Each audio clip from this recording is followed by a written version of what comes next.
In 1985, Dr. Walker would attend a seminar that would change his life forever. There was a doctor there by the name of Jennifer LaMonica, and Jennifer LaMonica was demonstrating she could adjust a patient, and then he would think about the accident that got him in that situation in the first place, and what would happen then is the adjustments that she just made would come out of place. She observed this, and then she would have him think of the accident, and then make the adjustments, and then it would stay. And I thought, that is fascinating to me. That was really fascinating. And you see, I'd already studied a lot of acupuncture, I'd studied homeopathy, I'd studied nutrition, I'd studied muscle testing, I'd done a lot of things, and it kind of all came to me. You know what? What if we could do this? What if we could get the emotional state and have a patient think about the emotional state and then make the adjustment while they're in that particular state? Can emotions cause disease?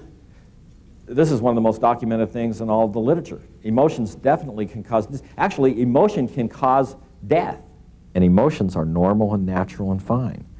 But if emotions get out of hand, if they're at the wrong time, in the wrong place, they can actually cause distress on our body. And emotions have been, in many, many scientific studies, have been shown to be a causative agent in many, many diseases. So what I want to do is I want to see what's going on with you and see if we can fix you. And what's your main complaint?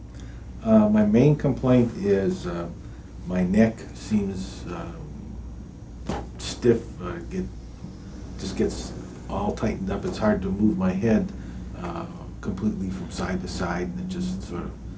Like turning your head back and forth this way? Show me what you mean. It's like I can only go about that far to either well, I can only go, yeah, that's... Oh, that looks pretty tight, all right. Well, I'm going to go through a little procedure here and see if we can figure out what's going on, all right? Fine. Okay. Let's take this arm right here, and I'm going to push it down and you keep it up, all right? Well, resist. That's good. Resist again. Okay, can you take this hand and put it back in your neck? Right about here for me. Do you do that? Okay. Hold it right there now. Hold it right there. Your body seems to be saying there's an emotional component to this problem. And I don't know if it's everything, but at least it's part of it. So we have a procedure we go through, kind of like a little game. And you can stop anytime you want to, but it's usually pretty harmless. Do you want to play? Yes. Okay, great. This can only be about two things, because there only is two things, money and love. Money means money, job, finances, career, you know, the material world, things. And then there's everyone you've ever loved or what's ever loved you. And in that category, there's like family and friends. So let's try for a family member first. Family member. Okay. And there's two families, the family you came from and the family you now have. Which one do you want to try first? Family I was born into. The family you were born into. Okay. And a particular member of the family? Uh-huh. Well, everybody has a mother and a father, so let's try mother. Let's try father. And your father. And your father. And your father. And your father. And your father. Down here in the liver. Liver goes with a couple emotions. Let's try a couple out here, okay? So anger and resentment and your resentment. And your resentment, something about your father. He wasn't around. Okay. Or at least not for me. Yeah, okay, I can understand that. So resenting that your father wasn't around for you, really wasn't a real dad in the classic sense of the word. I would have another feeling that he didn't like me or didn't want me there. Anything to do with that? I wonder how old you were then, when you were conception to 10, when you were conception to 5, age 6, and age 7. So you're a little 7-year-old in 2nd grade, and when you're 7, you don't have any way of measuring yourself, how important or lack thereof. So your dad was the authority, so like maybe you didn't feel like you were worthy of his attention, actually. Yeah. Can you see how you might resent it, that you weren't worthy of his attention? Yeah, weren't worthy of attention. Good. Bob, I want you to put your hand right here like that, and I want you to put your other hand on the forehead like that, and up a little higher. That's it. Okay. And just close your eyes if you want to, or keep them open, doesn't matter. But I want you to go back and I want you to pretend that you're 7. I want you to pretend you're never going to get any older than that you're just there at 7. And the thing about this little procedure we're doing here is the more you can feel the resentment and maybe anything else you were feeling at that time, the better this works, because it engages your physiology and kind of gets everything up, you know, so we can make this release. All right. Hold that feeling. Breathe in. Out. Breathe in. Out.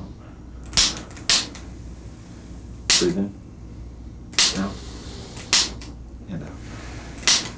Good. I think. Let's see. Get our homework corrected now. Look at me. And look at that picture back there again when your dad was kind of ignoring you. Good. And look at me now. Good. You're good. Now let's go back and touch your hand at the back of your neck again. Yeah, that's a lot better. Okay, good. Let's try you to turn your head now for me. No? Yeah? That goes easily from side to side. Emotions are good. They're physiological. They're healthy for us to have. And in a normal situation, you experience an emotion and it does its job and then you release it. But sometimes our body's meridians are weakened or down. And then what happens is an event can happen, we have a lowered resistance, and that emotion can sort of get stuck in our body and then target a particular area. The beauty of NET is that it's really very, very simple. What it's dealing with is physiology. What we want to do is bring the physiology up. The memory brings up an emotion, brings up a memory, and the memory brings up the physiology. And then by making a correction, you can just let go of that baggage. You still have the memory, but the charge isn't there. Several years ago, Patrick Dockery ruptured and fragmented 2 discs in his lower back. He had a double laminectomy, but was still in severe pain with partial paralysis and numbness in his legs. During the following years, his legs began atrophying, and his pain was consistent and unyielding, to which his surgeon had no solutions. The very first time I ever went in, he said, well, you seem like you're a pretty open-minded person. I'd like to try something called NET on you. I said, NET, what's that? He goes, well, it's called neuro-emotional technique. And I said, well, I'm open for that. You know, and at this point, I'm thinking, when he started to do it on me, I'm like, this guy's insane. He started working on me. Next thing you know, he found all these issues. It was some issues when I was a kid or my brother. I don't remember. It's so long ago. But literally, that very first time, there was a lot of relief. I mean, it was amazing pain, but there was a lot of relief the very first time. I'll tell you, within 4 days, I came back every day sequentially. Within 4 days, I no longer had pain. It's never what you know or what you learn. It's what you let go of that makes you free. You make the choice doesn't make you. I got sick with the flu and didn't get over it for about 6 years. They called it chronic fatigue. They called it a lot of different things. It was horrible. Nausea, vomiting, headaches, lots of terrible stuff. And I guess I didn't know that it would ever go away. And what NET did for me was give me my life back. Dr. Walker is sort of my Wizard of Oz. He granted my wish, or allowed me to grant my wish, of getting healthy again. And there is nothing more important than feeling good. And thanks to him, I feel good again. I was at one of these seminars, and a doctor by the name of Bob Curry came up to me and said, Howard, I think I found it. I think I found a missing link, and you need to see this guy. His name's Dr. Scott Walker. He's in Encinitas, California, and he knows all about the emotional side of the triangle. He's put together a simple, easy to use, easy to duplicate technique where everybody can tap into and do. And I said, really? Okay, I'll check it out. So I went, and I was blown away because it's been so long since I've seen that much passion and that much excitement in a person like I saw in Scott Walker. The sad fact is that more people will spend more money in their last 2 weeks of life on trying to stay alive than they will in their whole life on their health. And it's sad, and it's true, and it's what's going on in America. We have a disease care country, not a health care country. And people are rampantly all over seeking for health care. They don't know where to find it. And I promise you this, whether you're a practitioner or you're a patient or you're somebody just happen to stumble along and see this video, you need to find out about NET. You need to get under NET care. You need to do it with somebody who's qualified to do it. You need to do it now, and it'll change your life.